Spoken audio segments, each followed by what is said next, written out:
I think really just obviously being an offensive threat. I think after that it just depends on how the game is flowing, how he's feeling. I don't have a gauge of how many minutes he'll play.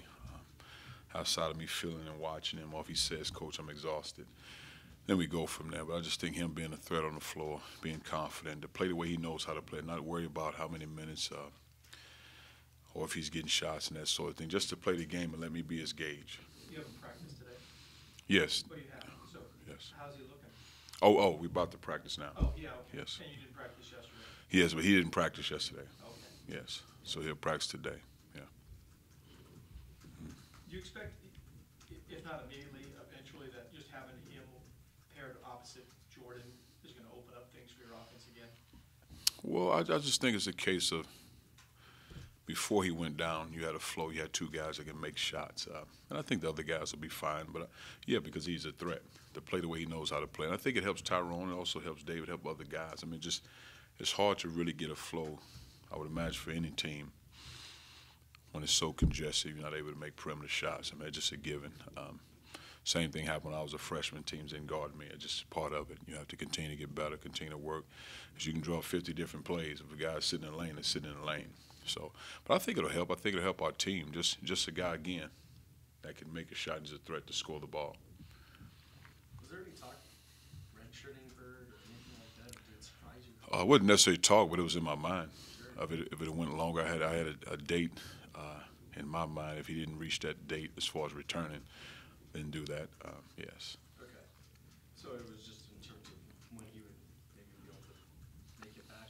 Yes, for me, and again, it wasn't a talk with him or his family, anything like that. Just if it got to a certain point, because the last thing you want to do is tell a young man that when he's trying to work himself back into play, because then you allow yourself to relax mentally. And if it got to a certain date, again, in my mind, I felt like it's probably the best thing to do for him. On Saturday when you practiced the day before the UCLA game, were you surprised how seemingly ready he was to go? I was, again, because he looked like he's been a part of a practice. Outside, I didn't really see a lot of fatigue either. But he's been doing a lot of bike, a lot of extra weightlifting, heavy lifting, sprints, that sort of thing, water workouts.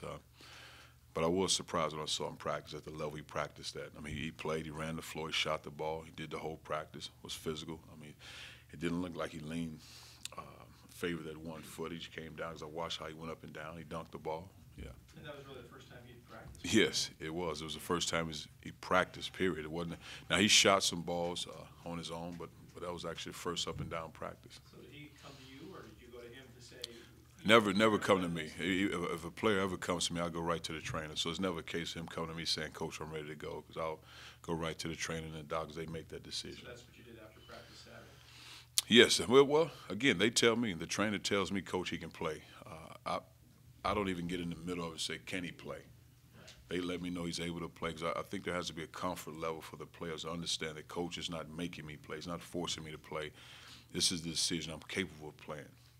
And I try to keep it that way, because I've been injured before, and I know how that goes. I've seen guys that in times they probably weren't ready to play, and they felt like they were pushed to play. So, and the players kind of stuck in the middle there, right? yeah, so you got to be careful with that. Again, it's always the player's call. It's always the trainer's call, and we go from there. So you're the last to know. I like to keep it that way, really, because, again, I never want a young man to feel like, well, coach is forcing me to play, and coach told the trainer to say this, say that.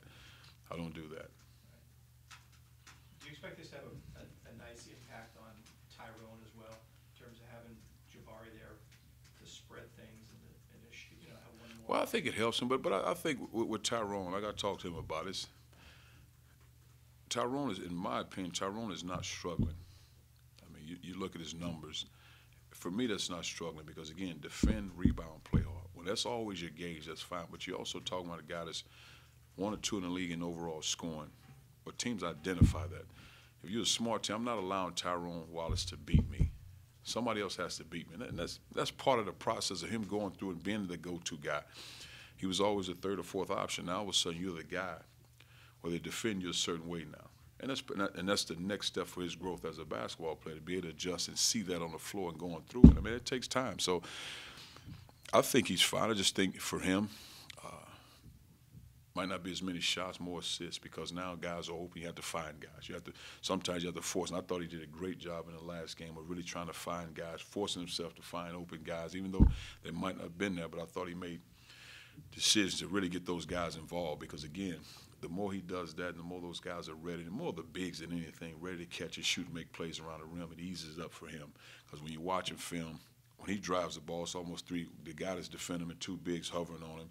If it's a perimeter shooter, it's not a threat, and you probably got four guys around him. So, and he sees it now on film to really, okay, now I gauge it. Because when you're in league players, there's 10, 12 pieces of game film, scouting film. Now you've had a time to look at the film. I mean, you told us straight after the game you knew Jabari had an impact on the way the offense spacing was. To what degree did he have that effect, and what were you really able to see in detail? Well, the thing about when certain guys drove his way, his man defended him. It wasn't a case of you sitting in the lane. You have to go out and guard him.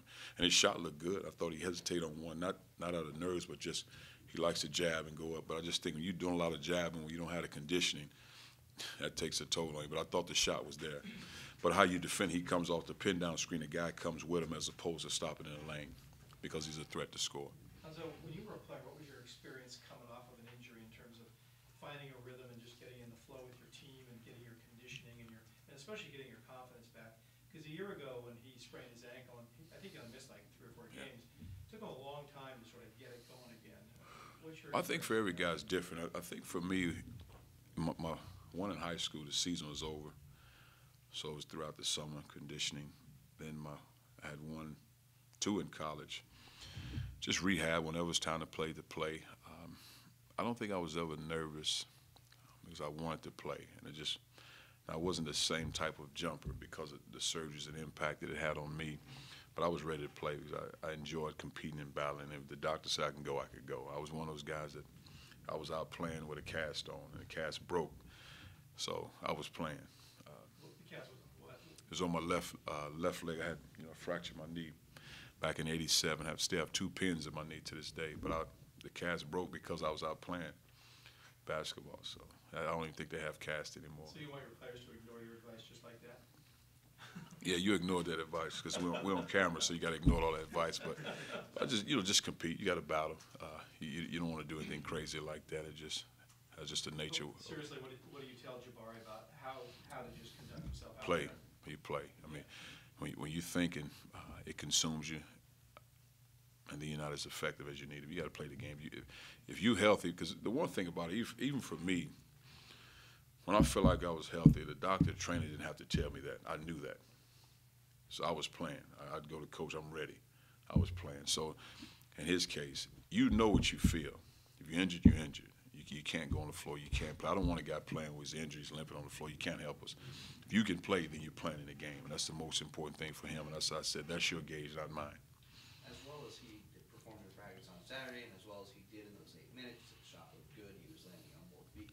Was it a little bit of a surprise that he cramped up, or hey, he hasn't been at full gallop in a while? Yeah, I'd imagine that. And again, I didn't consume myself with that. Once the trainer said he was down, he was down. We were trying to win a basketball game. That was the most important. No, it was over. It wasn't a case of, man, get back out there. That was it. You have to position yourself to win a game. When the trainer say he can go, but that wasn't relayed that way. So you got to win this ball game. When you watch Stanford on tape, what do you see about them Talented. I mean, I think, Chase Reynolds is playing at an MVP level. But you have to give Brown his credit as well. He's a very talented guy. I imagine 6'6", 6'7", as 2-3, can catch and shoot, one dribble, pull up, shot fake, pull up, jab, you pull up threes. He can post you up.